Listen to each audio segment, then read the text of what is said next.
Anda järgnemisena sõna Majandus-kommunikatsiooniministeeriumi kuidas see õige nimi oli, avalike suhete osakonna nõunikule Rasmus Ruudale. Ma arvan, et see ministeerium on kõige õigem vastama, et millist paketti valida. Eks nad siis andku nõu meile. Lihtsalt inimesed tahaks teada, kuidas tõde on ja mis õige on. Aga ole hea, Rasmus, räägi. Tere päevast, mul on hea meel siin olla, niivõrd kuivõrd. Ma mõtlesin, inimesed huvitav ikka see, et kas Ansipast tagasi või astu, aga võime rääkida elektriturust ka. Ma pean teid ette informeerima, et kui te loodate saalist minna välja kindlalt teadmisega, kus te peaksite elektrit ostma või kelle käest, mis hinna eest, siis võite kohe ära minna juba, ei ole mõtet sinna oodata. Aga ma räägin teile asjadest natukene, kuidas asjad töötavad või miks need nii on ja annan võib-olla natuke nõu, et kuidas te võiksite mõelda ja eks õpetajad, pedagoogid, haridustöötajad on alati olnud ka need inimesed, kes on jätkukõneisikud, kes suudavad siis edasi neid teadmisi anda mitte nüüd õpetajatele, vaid ka lastevanematele ja kuskil külakogukonnas, kogu kogukonnale ja nii edasi. Selles mõttes on teile rääkimine väga oluline. Kui ma nüüd ajalugu väga hullult ei murra, siis tegelikult selle asja taust on teine maailmasõda, kui pärast mida Euroopa suuremad riigid hakkasid ühiselt mõtlema, et mida teha selleks, et sõdu enam ei tuleks. Ja leiti, et parim moodus selleks on majandusliidud. Ja siis Prantsusmaa, Saksamaa eestvõttel sündiski siis, ütleme, et läbi selliste raskuste küll, aga Euroopa Liit ja mille üks selliseid põhilisi alustalasid on see, et kaubad, teenused, inimesed peavad saama vabalt liikuda. Inimene võib sõita Tallinnast või Tartust kuskile Poola väga kiiresti või mingit toole või kartuleid on väga lihtne viia ühest riigist teise, aga elektriga on see häda, et ta nõuab ühendusi, nõuab traate ja see elektriturg, kui Euroopa Liidu siseturg, et see on läinud natuke läbi kivide ja kändud ja see selline ühise tsooni moodustamine. Ja ega ta praegu ei ole veel lõplikult loksunud sinna oma normaalsusesse paika, kus ta peaks kunagi mõned aastate pärast minema. Soomes tegelikult juba 98 suures pildis elektriturg avanes, ei juhtunud nende hullu midagi, elavad siiamaani päris hästi. Eesti tegelikult omab juba praegu päris häid ühendusi teiste riikidega, Soomega, Lätiga, ka Venemaaga. See ongi üks neid selliseid põhieeldusi, et tekiks erinevaid valikuid, et mitte ainult elektri müümise poolelt puhtalt, vaid ka tootmise poolelt. Et Eesti riigil on see enam-vähem olemas suures pildis. Meil on ka elektribörs, Nord Pool Spot, mis on ilmselt maailma kõige parem elektribörs, mille osa me oleme. Ega siin selles mõttes mega midagi elektrituruga midagi väga ei muutu, eks, et seda paanikat on olnud kuidagi palju võib-olla ja võib-olla on see minu tegemata töö, et seda paanikat liiga palju, et te ei ole midagi oma elus selles mõttes, see ei ole hullem, kui te midagi näinud juba ei ole. Te olete elanud üle vähemalt 2 rahareformi, mõned ka rohkem. Et see lihtsalt teil tekib võimalus valida, eks tulevikus. Et pole ainult Eesti Energia, on ka teised müüjad, et te võite hääletada jalgadega, kas või täna, eks ju, pärast enne püssirahtu minekut võite lepingu ära teha. Ja tegelikult vähem tähtis pole ka see ikkagi, et kui me tahame olla ikkagi mitte osa loode Venemaa mõjusfäärist, et kui me tahame olla osa ikkagi Euroopa, Skandinaavia mõjusfäärist, siis me peame tegelikult lubama ka teisi enda turule. Selleks, et nad turule saaks tulla, me peame lubama seda, neid sisse laskma, et selleks, et turgu ongi vaja. 2 sellist skeemi, et üks suurem muutus ongi see, et tekib siis ettevõtteid juurde, kelle käest saate elektrit osta, et ei ole ainult Eesti Energia või mõnes piirkonnas on ka teised võrguettevõtted. Mõni nimetab neid sellisest nagu liigkasuvõtjateks või et miks peab olema siin mingisugused ettevõtted vahel, et miks ma võiks osta elektrit otse börsilt või otse ettevõttelt, et eks ta on umbes sama loogika, et me ei osta piima ja liha otse tootjad alati, et me oleme selleks poodi, kus on need pakkumist kokku võetud asjad, et saame nagu teha oma valiku natuke lihtsamalt. Lihtsalt selline lihtne tarbija info, et ega te midagi ise nagu midagi muutma ei pea, te ei pea endale paluma uusi juhtmeid tõmmata kuskile, te ei pea oma voolumuitajat ümber vahetama, te ei pea nagu midagi juurde maksma, et kui te mäletate, siis mõni aeg tagasi oli digilevile üleminek, et siis eeldas digiboksi ostmist osadel juhtudel, et sellist asja nagu siin ei ole. Elektrimüüjat saate te vahetada iga kuu põhimõtteliselt. Kui teil üks ei meeldi, saate vahetada teise vastu. Riiketest teatate täpselt samamoodi kui siiamaani, et võrguettevõte teil ei muutu. Elektrinäitude teatamine samamoodi täpselt. Mis on nüüd see küll, et kui teil näiteks on võrguettevõte üks, oletame, et tulete kuskilt Viimsist või olete näiteks Läänemaalt, siis teie võrguettevõte on hoopis mitte Eesti Energia, vaid Imatra, Soome ettevõte. Ja kui hakkate elektri ostma näiteks Eesti Energialt, siis te peate tõesti hakkama 2 arvet tasuma eraldi.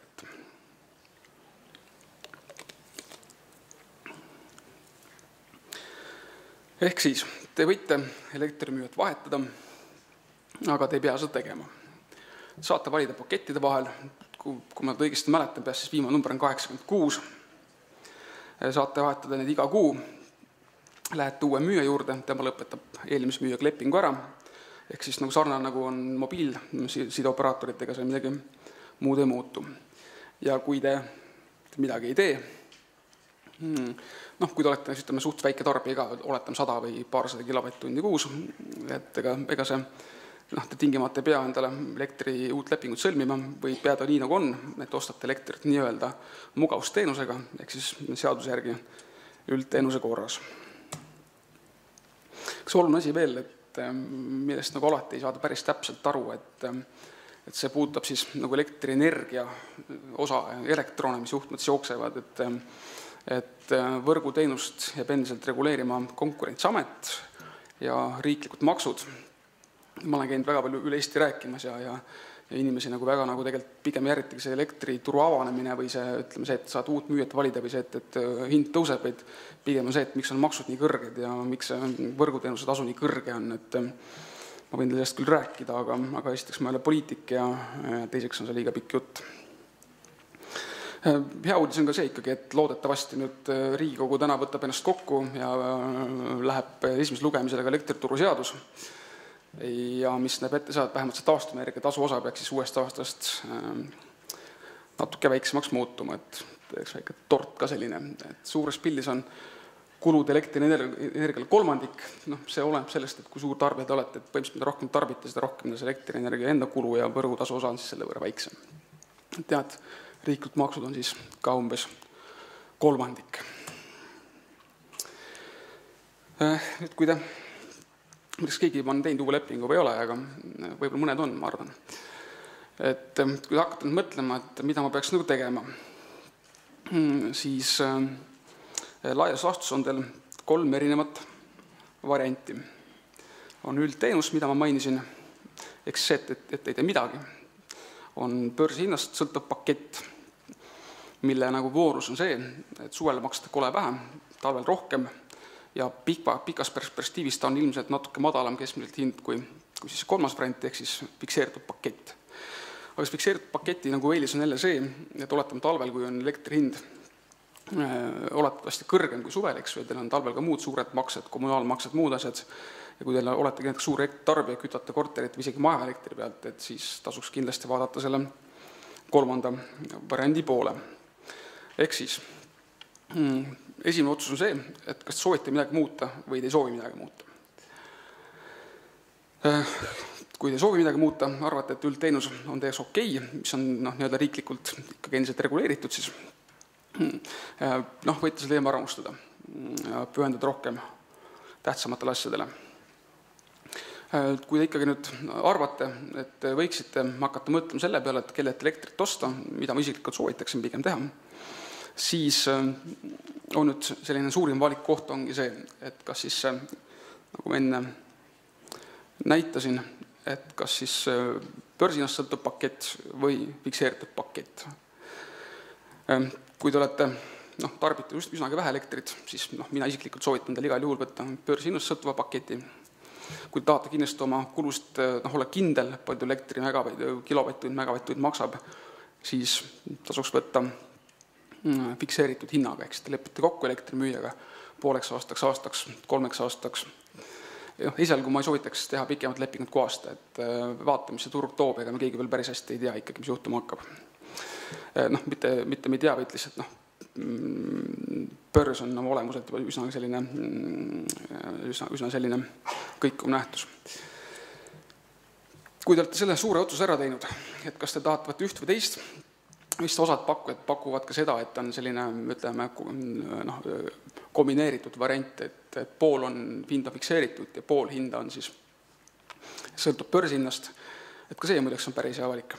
Et kui te olete see suur otsus teinud, et kas te hakkate iga kuu maksma erinevat elektri hinda või et te iga kuu saate kindla elektri hinna, kui te seda teinud olete, siis järgmine etapp ongi see, et peate hakkama neid pakkumisi võrdlema. Et kui need kokku on praegu 86 neid erinevaid pakette, siis selle võrra langeb see valik kohe vähemalt poole peale. On olemas vähemalt 3 võrdlusportaali, kus te saate oma andmed sisse panna ja umbes vaadata, et mis hinnaga keegi teile enam pakub. Ega nad palju erine, suhteliselt väiksed vahed on, soovitan vaadata neid marginaale, mis on välja toodud, et kui palju need elektrimüüjad teilt vahelt võtavad. Siis teete otsuse, sõlmite lepingu ja kui ei meeldi, teete uue lepingu teise firmaga. Kui tahate, et uuel aastal oleks ta kindlasti olemas juba lepinguga elektrimüüja, mis te peate selle asja ära tegema nüüd üsna kiiresti, 10. detsembriks. Aga edaspidi te võite vahetada siis, kui te soovite, kas või iga kuu, aga peab silmas pidama, et 30 päeva on ette teatmistähtaeg praegusele müüjale ja alati jõustub uus leping 1. kalendrikuupäevast. Siin on siis lihtsalt need üles loetletud, kes praegu Eestis elektrit müüvad, 7 ettevõtet, eks nad kõik ole enam-vähem. See on maitse küsimus, kas teil meeldib Pepsi-Cola või Coca-Cola, Saku või Tartu Elu. Et see on teie enda selline valiku küsimus. Ma tean, näiteks paljudele ei meeldi Eesti Energia, palun väga, ärge ostke Eesti Energialt teeme elektrit, ostke Eesti Gaasilt, kui soovite. Seal on ka üks kodulehekülg, avatud 2013, see on riiklik lehekülg, et seal on suuresti kogu info on üleval ka. Ja kui mõni ettevõte juhtub pankrotti minema, siis koos selle ettevõtte pankrotiga teie juhtmeid läbi ja lõigata, et siis ostate elektrit edasi üldteenuse korras, ehk siis see on sama asi, kui te midagi ei teeks. Midagi keerulist ei ole. Ja lihtsalt veel üks kiire slaid korteriühistutest, et siin on üldjuhul 2 võimalust. Et enamikel juhtul on ikka see, et igal korteril on endal mõõtja, on endal leping, et see kehtib kogumine eelmine jutt, aga on ka sellised korteriühistud, kus on üks liitumispunkt, üks mõõtepunkt ja siis sel juhul tuleb teha korteriühistul ühiselt otsused, kust elektrit osta. Palju mul aega on veel? Elektri hinnast, et see on kindlasti kõige raskem teema, mitte teile aru saada, vaid pigem mulle selgitada.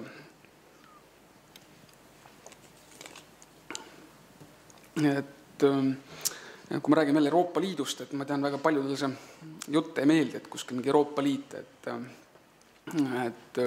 nemad käsevad ja midagi tahavad.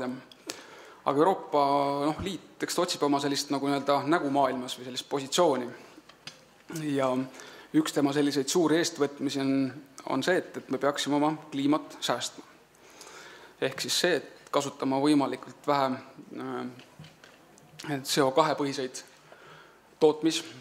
tootmisüksusid, ehk siis kivisüsi, pruunsüsi, Eesti puhul mõistagi põlevkivi. Ja et selleks, et sellest nii-öelda suure CO2 lekkega tootmist lahti saada, hakkab Euroopa Liit seda maksustama ja mitte vähe. Ja Eesti selline, ütleme, õnn ja õnnetus ongi meie see kukersiit, põlevkivi, ja see kohe teps mitte Euroopa Liidule eriti ei meeldi, et me seda nii palju kasutame. Mulle endale meeldib, aga neile ei meeldi. Ja oletame, et nüüd, kui me seda turgu ei avaks, jääks nii, nagu meil on, siis Eesti Energia peab nüüd hakkama ikkagi ostma seda nii-öelda kvooti, seda, eks ta on põhimõtteliselt maks, mitte kvoot, eks, et on maks, on ju. Kui praegu meil on elektri hind, tootmishind 31 umbes eurot megavatt-tund, siis 1 megavatt-tunni tootmiseks läheb kuskil, paiskub õhku kuskil natuke üle 1 tonni CO2. Ja selle hind on praegu turul kuskil 8–10 eurot, ehk siis tegelikult ilma turu avanemiseta tõuseks meil elektri hind järgmine aasta nagunii, siis ma ei julge siin peast täpselt arvestada protsenti välja, aga tõuseks kuskil 30–40 eurole megavatt-tundi, et see on nagu päris suur tõus. Ja eks see turg teatud määral siis tarbijat nagu kaitseb ka, et me ei pea kogu aeg seda Narva jaamu kütma ja CO2 õhku laskma ja et meil on aastas ka päris mitu perioodi, kus me saame osta elektrit mõistlikuma hinna eest, kas või Lätist või kindlasti ka Skandinaavia riikidest. Et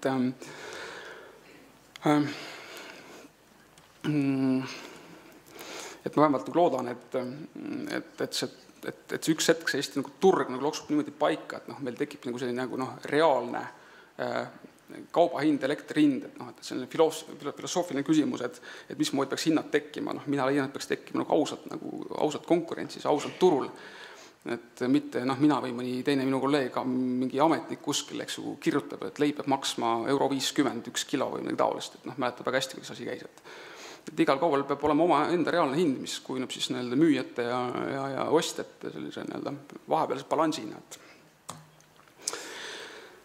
Eks ta ongi rohkem suures pildis sellise mõttemalli muutmine, et ega see iseenesest see turu avanemine midagi hullu väga ei ole ja eks siin küsimusi on palju ja ma iga päev vastan 10 neist. Aga siin on veel siis üles loetud, kus saab informatsiooni, see on avatud 2013, see on riiklik kodulehekülg, on Nord Pool Spot on siis Põhjamaade elektripööres, kus te võite vaadata elektrihindu aastate lõikes, kuude lõikes, päevade lõikes, vaadake ette, natukene aega saab vaadata sealt ette ka. Siis on andmeladu elering.ee, kust saate vaadata oma tarbimisandmeid viimase aasta kohta. Tahate helistada, on olemas ka üks infotelefon. Elektrimüüjad loomulikult ise tegelevad sellega, et teid informeerivad ja on ka 3 võrdlusportaali, kust saate pakkumisi enam-vähem võrrelda. Tõmban siis praegu enda jutul joone alla ja kuulan teie küsimusi. Nii, aitäh. Kas Rasmus Ruudale on küsimusi?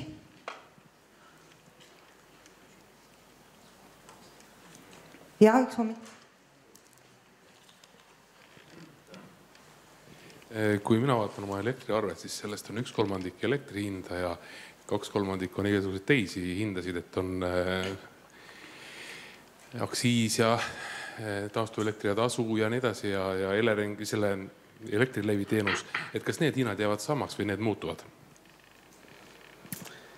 See, mis puudutab maksusid, eks see maksud oli ikkagi nende inimeste otsustada, keda te olete valinud parlamenti. Ja on mitmed lähenemised, et ühed ütlevad, et võiks langetada, teised ütlevad, et ei võiks langetada, ma ei oska öelda, mis on õige, et riik peab kuskilt mingi oma selle raha kätte saama, et mulle ja teile palka maksta ja ehitada teid ja mis iganes. Et kuidas seda tehakse, see on jälle selline maailmavaate küsimus, et kas seda teha läbi maksude või seda teha mingit muud moodi. Et ma loodan, et see taastuvenergia tasu järgmist aastast natukene alaneb, see ei saa küll olema nüüd väga meeletu summa, aga ta ikkagi peaks olema kuskil paar protsenti teie arvest, et midagi ikka, mis puudutab võrgutasusid, siis ega need võrgutasud ikkagi langema ei hakka paraku. Et need võrgutasud pole niisama korjatud kokku, et teilt raha käest ära võtta, vaid ikkagi selle jaoks, et neid võrkusid renoveerida, ehitada uusi võrkusid, viia maa alla. See on väga kallis töö 80 lõpus, 90 keskpaigani, isegi 2000 alguseni tegelikult ei see tööd eriti palju tehtud, võrgud lagunevad, mingit suurem torm on, siis on jälle suured piirkonnad ilma elektrita. Eks see raha lähebki tegelikult kõik puhtalt nende võrkudest tagasi, et ei Eesti Energia ega ka ütleme, teise suuremad ettevõtted pole sealt eriti midagi teeninud. Ja vastupidi, et Eesti Energia tegelikult on sinna pidevalt nagu peale maksnud, sellest võrgutasust ei piisa. Ja Konkurentsiamet sõltumatu regulaatorina siis hindab ja vaatab, et kas need kulud, mis nad teevad, kas need on põhjendatud, kas need kulud on õiged ja et kas teilt võetakse seda tasu liiga vähe või palju. Ja selles veel võrgutasude sees on ka mitte ainult jaotusvõrgutasud, vaid ka need põhivõrgutasud, ehk siis uue Estlink 2 kaabli ehitamine Soome ja 2 uue avarii elektrijaama ehitamine. Aga see on jälle täpselt samamoodi, et kas meil on seda vaja? Jah, on küll vaja. Nii et ma saan õigesti aru, et kui elektri hind tõuseb, siis küll tõusevad need muud tasud ka? Kui ma nüüd mõtlema hakkan, et mis üldse on, mis hinnad on langenud, ega neid oluliselt palju ei ole, et kahjuks jah, me oleme maailmas, kus mis puudutab energeetikat eriti, siis seal nagu ei maksa loota, et hinnad läheksid nagu maailmas nagu mingi hetk nagu alla, et me räägime teist turust, räägime üldse, et kogu elektri hind on seotud ka nafta maailmaturu hinnaga ja muude asjadega, et Aasia tuleb praegu nii võimsalt peale, nad tarbivad järjest rohkem tarvitakse, vähem on ressursse ja see kõlab võib-olla jälle mitte väga populaarselt, aga ega millegi muu peale säästmine sinna välja ei mõtle. Et kui ma ei tea, kas mõni füüsikaõpetaja, kes võiks öelda, et vast ühte isegi näen. Et võiks öelda, kas on tulemas turule mingisuguseid uusi kütuseid või uusi asju, mingid fusioone, kütused, mis iganes, mida saaks kasutada või sellist, ütleme, tuumakohvreid, eks piltidest, millest räägitakse, aga et nii kaua mingit revolutsiooni ei tule, siis minu meelest energeetika lubas 50 aastat tagasi, et kohe tuleb selline kontrollitud hästi pisikene tuumatermo selline väike tootmisüks, mida võib võimalik nagu turvaliselt teha, aga nüüd öeldakse samamoodi, et veel on aega 50 aastat, et nii kurb, kui see pole, siis me oleme nagu suures maailma trendis sees, mitte siin ainult Eestis. Selge, aitäh. Tuulegeneraator aitab, eks ole. Ja, kohe. Võib-olla sa räägid ära, kas võrgutasud, kas me neid kuskilt näeme erinevate elektrimüüjate puhul ja kas need erinevad ka palju? Nad erinevad küll, enda võrgutasuda näete, enda arvel. Võrgutasud erinevad, Eestis on kokku vist, kui ma õigesti mäletan, kas 36 või 38 võrguettevõtet, neist suurimas Eesti Energiale kuulub Elektrilevi. Need võrgutasud erinevad küll ja nagu sellepärast, et nende kulud nende võrkude ülalpidamiseks on erinevad. Et kui näiteks on mingi võrguettevõte, kes opereerib tiheasustusega piirkonnas, siis temal on tunduvalt väiksem see, ühe nagu tarbija kohta neid võrkust ülalpidada, see on odavam lihtsalt. Kui sa oled näiteks, Eesti Energia, kellel on, ma ei tea, kuskil on kohti, kus on kilomeetrite ulatus, lihtsalt läheb võrkusid ühte majapidamisse, eks ju, et ta on samasugune traat, nagu on traat linnas, ega see suurt vahet tegelikult ei ole, et see oleneb jah sellest, et milline piirkond on, nagu ma enne ütlesin ka, siis need tasusid, võrgutasusid,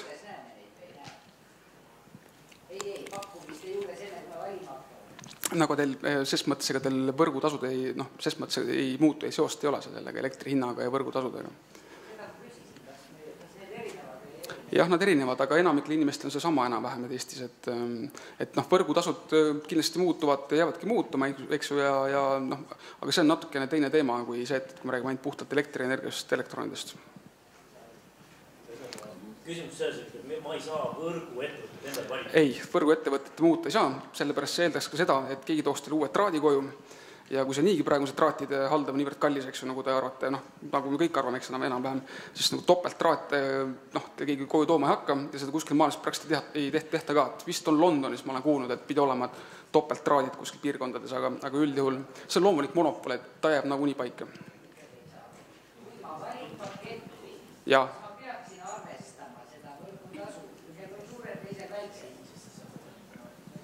ei pea midagi sellega midagi. Ei, teie võrk jääb samaks, täpselt see ei muutu mitte midagi. Võrgu poolest, mis puudutab traate, siis traatide puhul ei muutu mitte midagi. Nii, kas on veel küsimusi? Ma ei tea, kas me võime Toomas edasi minna või võin ma küsida? Tahad ise küsida? Mul oleks ka üks küsimus, ma ei tea, kas teil on eelarved juba paigas järgmiseks aastaks? Et seoses eelarvetega tahan küsida, et mida te soovitate elektritulu avanemisega seoses koolidele järgmiseks aastaks? Kuidas me peaksime planeerima oma kulusid või on teil mingeid soovitusi meil anda? Ma tean, et suur osa juba Eesti omavalitsuse tegelikult on juba elektrimüüja endale valinud, eks, ja nad kõik võetud, need kõik liitluspunktid, koolid, lasteaed on sinna alla võetud. Et vähemalt need, kes tegid mingi 100 KOV vist, kes tegid koos, et nemad peaks enam oma elektri hinda peab teadma, palju see on. Et ongi olnud, ma tõesti ei tea, kuidas moodi üle Eesti tehakse, aga meie soovitus on olnud see, et tuleb teha ühel omavalitsusüksusel ühine hange kõik liitluspunkti peale, kus all on ka koolid. Kui palju see elektri hind nüüd suureneb järgmisel aastal, et kelle veel lepinguid ei ole, siis ma ei oska öelda, palju suureneb, aga need, kelle olemas saavad ise vaadata, et eks ta kuskil mingi 30% on umbes. Et eks see on omavalitsuse eelarve küsimus, et nemad peavad tegelikult sellega tegelema selle probleemiga eelkõige. See sama vabaturg, mis tegelikult peaks reguleerima, Tartus küll ei reguleerunud. Kuulutati välja hange, tuli üks pakkuja, võta või jäta, elektrit on vaja. Ja nii ongi, ja see hind tegelikult on kõrgem kui teistel. Ja, see on tõesti naljakas, mis Tartus juhtus, ma ei oska öelda, mis see tagamaad on, aga selle kohta ma ei oska muud öelda, kui et need elektrimüüjad, elektriettevõtted, 7 tükki, ju nad siis saamatud on veel natukene, aga selle muud ei oska nagu öelda. Aga meie peame maksma paraku. Väga kurb tõesti. On küll. Nii, aga aitäh Rasmusele ja me läheme oma kavaga edasi.